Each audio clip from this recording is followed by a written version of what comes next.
In the huge landmass that is North America, there's one part that really stands out for its distinct culture and language, and that is the province of Quebec. Now, I'm in Montreal, Canada, Quebec's largest city, and the second biggest French-speaking city in the world outside Paris. Now, Montreal brings to Canada many of the same characteristics France brings to the rest of Europe. Style, sophistication, and above all, a love of fine food.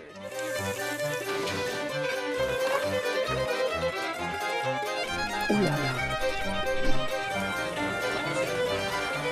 Bon appétit.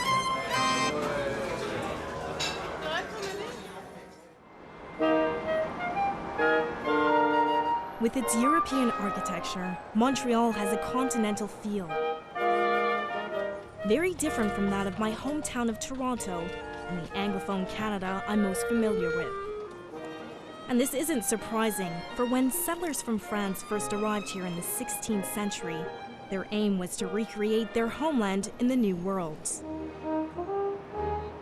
But it was another imperial power, Britain, which was to gain control of Canada and absorb the majority French-speaking province of Quebec into its own English-speaking empire.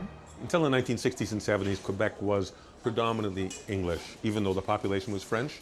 And there became a simmering resentment by the French that there should be more room for more French life. A nationalist movement grew up to empower the Francophone majority. And in a 1995 referendum, Quebec came within just a percentage point of declaring independence from Canada.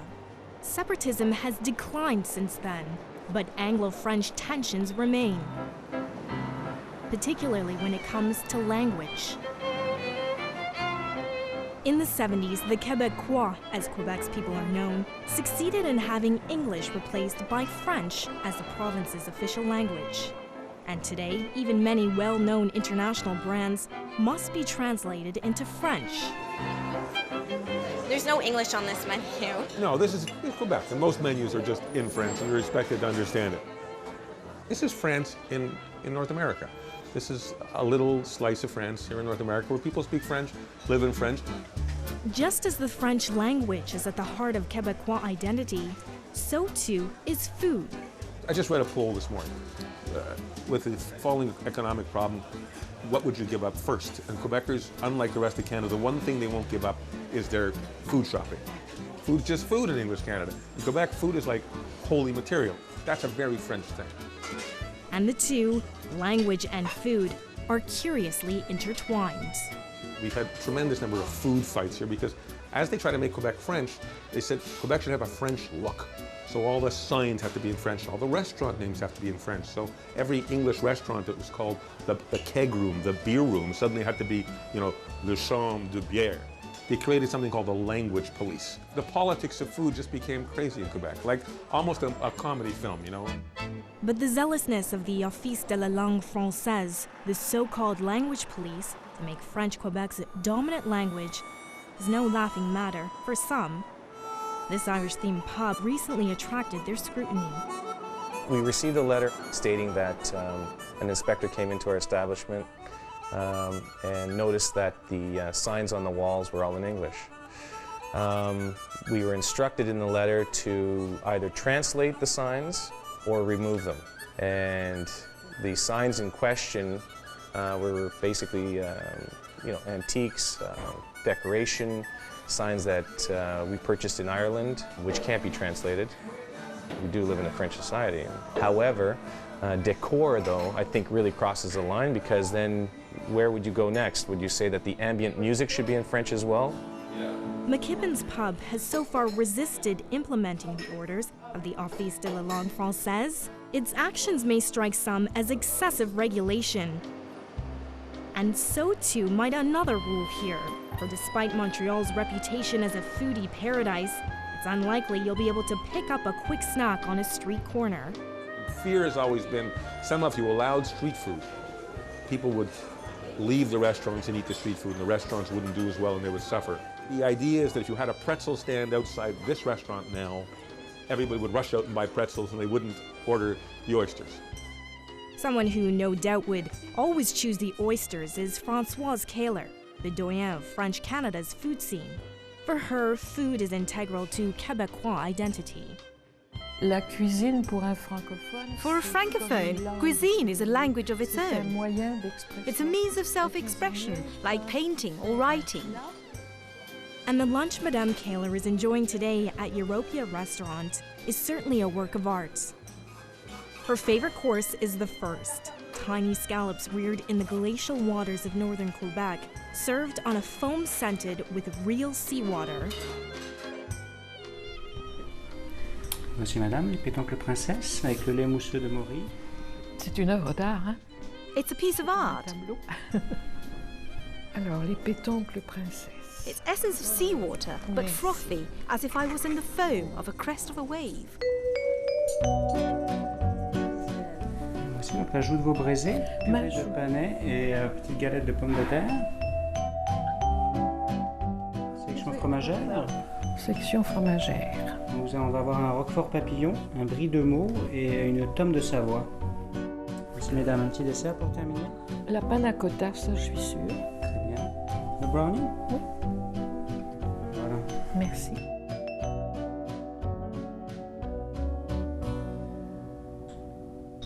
According to Madame Kaler, this sensuous delight in food, its elevation to an art form, is not always shared by English-speaking Canadians. J'ai l'impression que les anglophones sont d'abord. I feel that Anglophones are more in a hurry at the table. Restaurant owners will tell you that they eat and run, whereas we Quebecois stay longer and we talk about what we've eaten and even what we're going to eat. Such haute cuisine is not hard to find in today's sophisticated Montreal, but the dish I've always associated with Quebec is altogether less refined.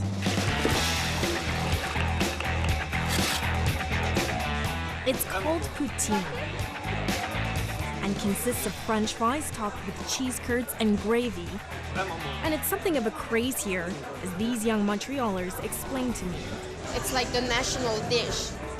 When I travel and I come back to Montreal, I crave for the first poutine, you know? That's a tradition. Bon appétit. Bon appétit.